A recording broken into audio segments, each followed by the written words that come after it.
Hello and welcome back to Cool Coasters and More. Today I'll be starting a video series that I'll be calling Coasters 101. Now, the main purpose of this series is to give you guys more knowledge on general roller coasters. I want to dive into each manufacturer and talk about the different models they have. But the purpose of this specific video today is going to be the coaster basics, as I like to call it. And we're going to be talking about all about roller coaster forces today. So this way you guys have an understanding about what I'm talking about other coasters, and when I bring the forces in, you guys can understand it better. And hopefully, by the end of this video, you guys will have learned something new. All right, let's dive right into it. The first force I'll be talking about is negative G's. Now, this is anywhere from negative 0.01 all the way up to negative 1. Usually, negative 1 is kind of where the roller coaster community kind of draws a line and says it's the most extreme. Obviously, you can get like negative 1.3 or something like that on some of the really good rides, but that's kind of the span. So this is a feeling of getting pulled against the restraint, and it is also known as ejector airtime. So negative G's are traditionally a more violent force. It's quick, rapid. It can be a feeling of getting thrown out of your seat or a feeling of getting pressed up against the restraint very hard. A good example of negative G's is El Toro at Six Flags Great Adventure. That's pretty much the definition of ejector airtime. But also, some of the RMCs out there have some short bursts of ejector airtime. And Maverick as well has a couple of moments where you get some really good ejector airtime and negative G's. The word ejector airtime is just another way of explaining negative G's. They mean the same thing, but negative G's is the technical term. Moving on to the next force, we have zero G's. Now, this is anywhere from 0.99 all the way down to zero exactly. The line between zero G's and negative G's is little bit blurry, but my general thought of zero G's is it's a feeling of floating out of your seat. It's definitely a lot gentler force compared to negative G's. You won't feel like getting pressed up against the restraint like you would in negative G's, but it's more of a feeling of weightlessness. Floating. It's also known as floater airtime, so that's kind of a good way to explain it. It's just floating up out of your seat, kind of riding that bubble between the seat and the restraint. A good example of floater airtime is any B&M Hyper ever. So rides like Raging Bull, Nitro, Apollo's Chariot, Candemonium, rides like those where they have floater airtime hills. That's kind of what made floater airtime or zero G's famous. But other rides that will have it are wooden roller coasters when you get up on an airtime hill.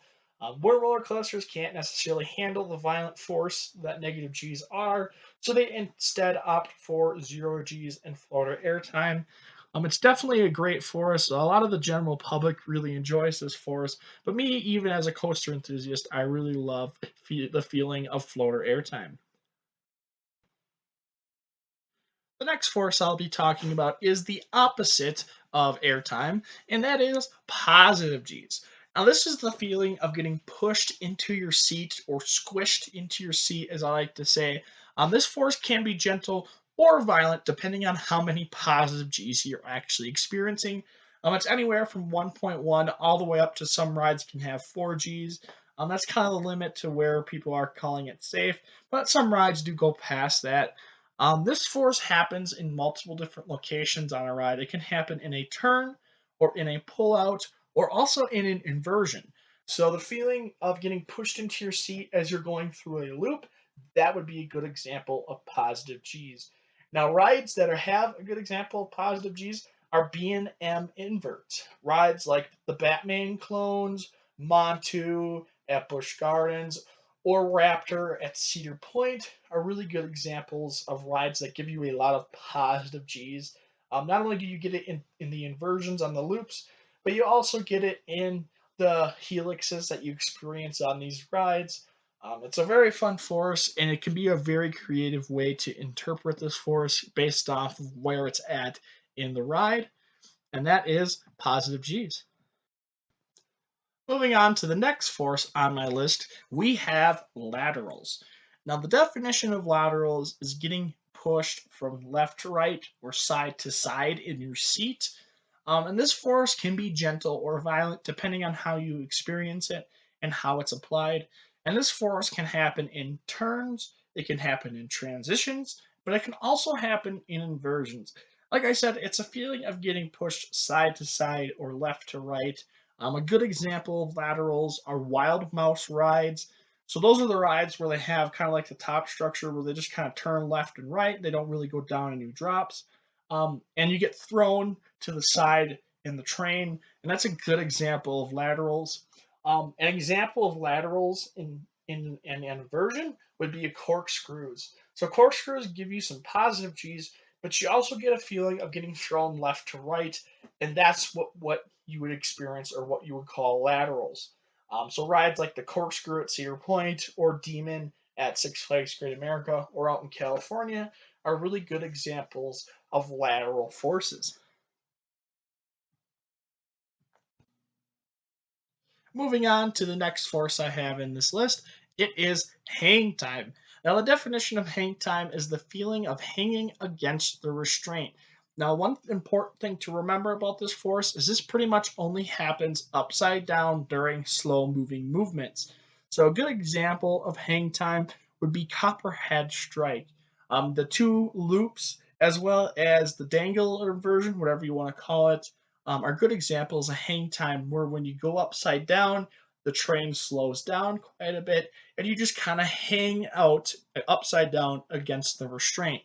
Another good example of hang time would be like the arm sea stalls where they kind of flip upside down and they just hang you upside down for like a solid 3 seconds before flipping back over.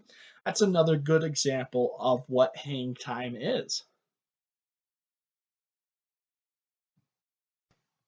Moving on to the last force I have to talk about today, definitely not the least, and that is acceleration and deceleration G's. So now, acceleration is the feeling of gaining speed, where deceleration would be the feeling of losing speed. So another good way to explain it is when you accelerate, you get pushed back into the seat, especially when it's a really good acceleration. And deceleration would be the feeling of kind of getting pushed into the restraint. Now, this force can be gentle or violent depending on how it's applied. So, a good example of acceleration would be Top Thrill Dragster or King Ka. The feeling of those launches where you get thrown into your seat and pushed into your seat for a sustained amount of time, that would be acceleration G's. And any example of deceleration would be any brake run at any roller coaster at the end of the ride where the brakes come up and slows the train down to a safe speed to enter the station. That is a good example of what deceleration G's are. So you experience that on every roller coaster. You also experience acceleration on every roller coaster going down the first drop. It just might not necessarily be as violent or as aggressive as a launch coaster. So those are all the forces that combine to create a full ride experience. Obviously, some roller coasters feature different forces compared to others, but some roller coasters do feature all forces from negative, zero, and positive G's, laterals, acceleration, and hang time. So, depending on the roller coaster and how good it is, you may not only experience one or two forces, or if it's a really good roller coaster, you might experience every force on this list. But I hope you guys learned something today, and I hope you guys understand what I'm talking about when I'm explaining roller coasters. Hopefully, this makes my videos a little bit easier to understand, and I hope you all have a great day.